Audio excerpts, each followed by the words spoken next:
என்ன உனக்கு போர்க்கையா? ஆமாம். எனக்கு போர்க்கா? என்னது புரியல? என்ன கேட்ட? என்ன கேட்ட? இது ஸ்டோரேஜ் ஸ்டோரேஜ் ஸ்டோரேஜ் ஆகும். ஏன் 120 என்ன?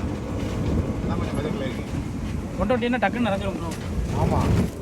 இப்போ பார்த்தீங்கன்னா ஃப்ரெண்ட்ஸ் நம்ம ஒரு 15 கிலோமீட்டருக்கான ஒரு சவாரி ஒன்று எடுத்திருக்கோம்.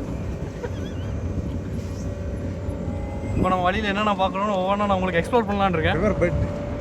ஃபஸ்ட்டு பார்த்தீங்கன்னா ரிவர் பெட் பவர் ஹவுஸ் என்னமோ வந்திருக்கு. ஆனால் அதை நம்ம பார்க்க போகிறதில்ல, அது நமக்கு தேவையில்ல தானே ஒன்று. ஸ்கிப் பண்ணிடலாம். இதெல்லாம் நல்லா இருக்கு. இங்கே இருந்த சித்தூர் போகிற மாதிரி இருக்கு.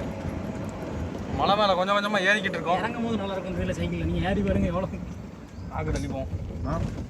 ஆள் தள்ளிடுவேன். சைக்கிள் எலக்ட்ரிக் அது நம்ம கொஞ்சம் தான் அதிக பவர் கொடுக்க தேவையா? இருக்கும் ப்ரோ. ட்ரை பண்ணிடலாம் ஜி. நான் சைக்கிள் வந்துடலாம் ஜி. ஒரு கோப்ராவை போட்டிருந்தோம்னா கரெக்டாக வந்துருக்கும்.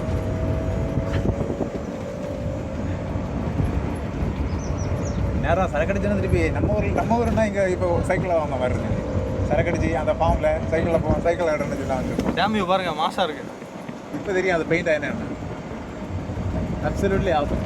நான் இல்லை இங்கே சொன்னது சைக்கிள் இந்த சைக்கிள் வச்சுருக்காங்க தம்பி. இதில் அங்கே இருந்தது அங்கே. இப்போ அவன் வருத்தப்பட்டு இருப்பான் ஏன் வந்தான்னு சொல்லி. இல்லை பாதியிலே கிளம்பி பாதியிலே நவன்றிருப்பேன். கொஞ்சம் தூரம் மேல் பிரேக் மட்டும் தான் இருக்குது. அது ஆக்சிடென்ட் இருக்காதுல்ல அதில். இதான் ஒரு பஸ் பாயிண்ட்.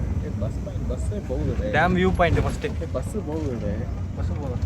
பஸ் பாயிண்ட் எல்லாம் போட்டு தானே எல்லாம் போக மாட்டோம். என்ன போயிட்டே இருக்காங்க. அவங்க டாப்லேருந்து வராங்கன்னு நினைக்கும் போதில். அப்படி தான் இருக்கும் நினைக்கிறேன். இங்கேருந்து காட்டுங்க.